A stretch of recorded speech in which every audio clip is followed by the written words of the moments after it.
In a time of declining development aid, we see an increase in the efforts of using aid to support the private sector.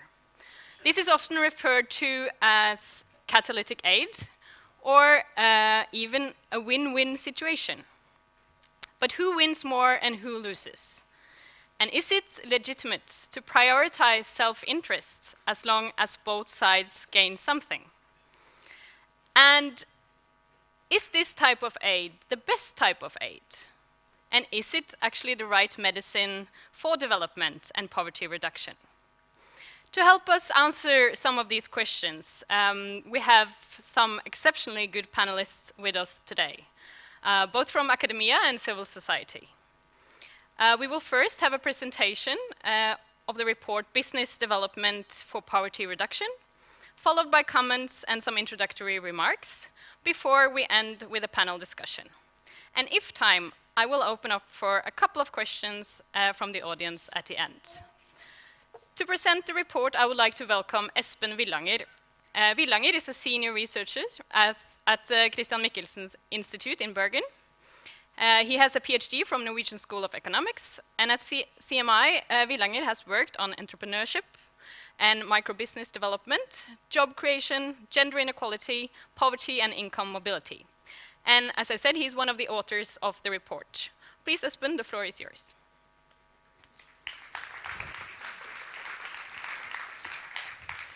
Thank you very much. So the report is available here. So let me just give you a few highlights of it. So what we document in this report is the dire need for jobs and employment in poverty reduction. And why is that the case? Well, it's just because getting a job can lift you out of the standard poverty measures that we use. So the $1 a day, for example, if you compare that to the lowest salaries in most of these industries, that will actually enable you to move above the poverty line. And so when we look at the poorest countries, they clearly need alternatives to subsistence agriculture. So in these countries, 60, 70, and even 80% of the workforce depends on subsistence agriculture. And these people, they need higher pay. They need more stable incomes. So take a country like Ethiopia that I know quite well. So in any given year, between 4 and 14 million people depend on handouts, food or income grants, in order to maintain their consumption over the year. So having a job improves food security, and it also reduces hunger. And in order to achieve this, we think that the poorest countries need a structural change, meaning they need to move away from the subsistence agriculture and into low-skilled, labor-intensive activities, like we see in manufacturing. So some people say that manufacturing is sort of the answer to this transformation. We think maybe not, and I'll come back to that. This is even more challenging than what it appears at first sight, and the main reason for that is the very large cohorts of young people in the poorest countries. So huge. So if you look at the demographic structure, the youth coming into the labor market are they just outnumber so many the number of people retiring. Again, an example from Ethiopia. So 10 young coming into the labor, for every 10 that comes into the labor market, only one person retires among the old. So, okay. And then a final point of caution here. So we want to have more companies, we want to generate more jobs, but the company's aim is to profit. So if there's a profitable opportunity, do we think that companies would not go there, not do the investment for some perhaps good reason?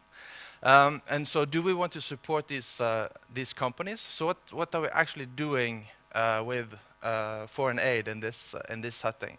So the question is really not that we need the jobs and we need the employment, but the question is, should we use foreign aid to support job generation?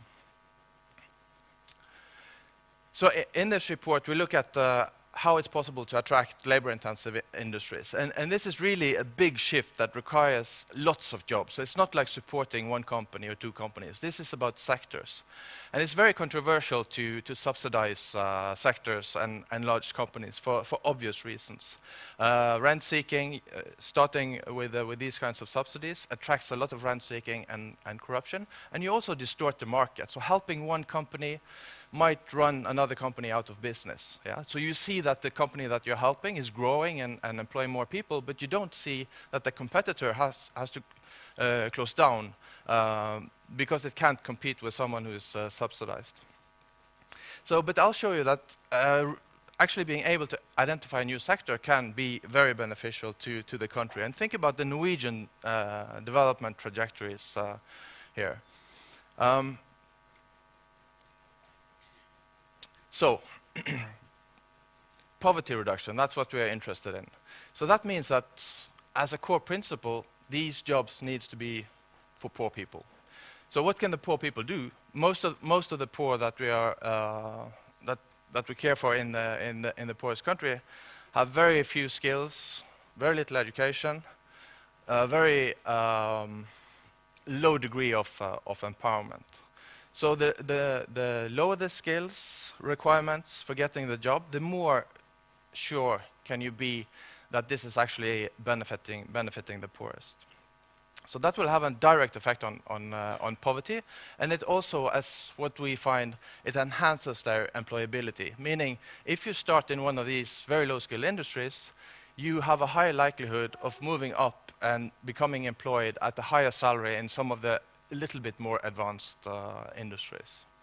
So upward mobility, thinking here that you can actually move up the ladder and get higher income as you get more experienced, for some it's actually a stepping stone to better paid jobs, but that is in this setting, it's only for the few. So this is just to show you one example of I think this is the lowest skills requirements when it comes to job, at least that I have ever come across. So the new industry in Ethiopia, the rose farm production, it has created 180,000 jobs in a little bit more than a decade. And we have interviewed more than 1,000 people working in these different factories. And we interview management, and it's really convincing that getting a job in the rose farm industry does not require any skills. So whenever they hire, they just take whoever comes up at the gate and gives them a job. And then you can say, so on the one hand side, these are extremely low-paid jobs. Yeah? So we're talking about 250 Norwegian kroners a month, monthly salary. So we have spent the last 4 years assessing the welfare impacts of having a job like this. And with really putting down a lot of effort, our conclusion is that this is really reducing poverty and making these people much more food secure than what they would have been without this industry. This is the next step. It's sort of the stepping stone into a little bit higher skilled work and a little bit higher salary. So now we're talking about 350 Norwegian kroners a month. So this is also from Ethiopia, where they're producing clothes. And here, as you can see, those of you who have teenagers at home, this is Tom's shoes, also produced in Ethiopia and going to all the high-end markets. And so the salaries here can range up to 1,000 krona a month, and it really makes a tremendous difference for people who were usually concerned about the ability to have 3 meals a day. Okay, so this population was someone who one of the main concerns was that they were not able sometimes to feed their family. But this takes generations. So even if the growth rates have been very impressive and a lot they've achieved a lot in a relatively short time horizon, it will take many generations to see a move in Ethiopia away from subsistence agriculture and into even these lowest level skills activities. So they will be based on subsistence agriculture for the next 50, 60, 70 years. So what do we do? So we can do many things on stimulating those industries, but we clearly need to have an alternative.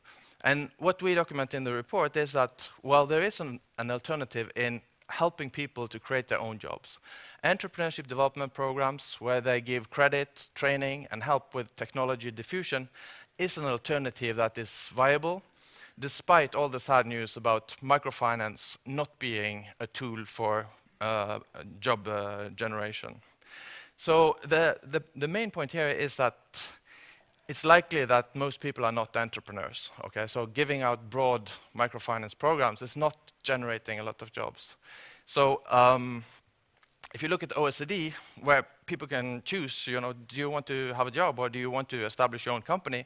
88% choose jobs. Very few choose to be entrepreneurs. Yeah? So if you can choose, I think for most of us here, we get a job. We don't start our own company.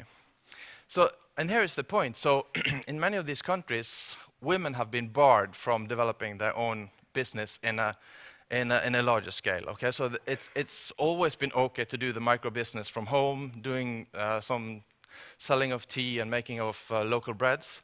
But using your house as collateral and getting a large bank loan and establishing your own business with a license, that is, again, from Ethiopia, that was very rare that any woman could do that.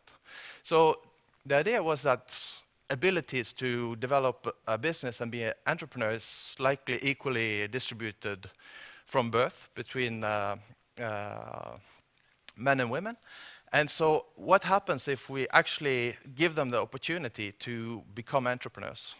And this is a program in Ethiopia done by the World Bank, where they said, okay, so let's just focus on the women and the growth-oriented women. Those who really aspire to develop their own business, those who want to grow their business, and has a high likelihood of success. And it was tremendous. So the program ran out of money halfway through. So $50 million spent on giving loans to entrepreneurs like this. But importantly here, so these entrepreneurs are not poor. So it's not like the aim is to help these guys. The aim is to make them create jobs for the poor. So time is out. Long report, a few points, and so I think we'll take the rest in the debate. Thank you.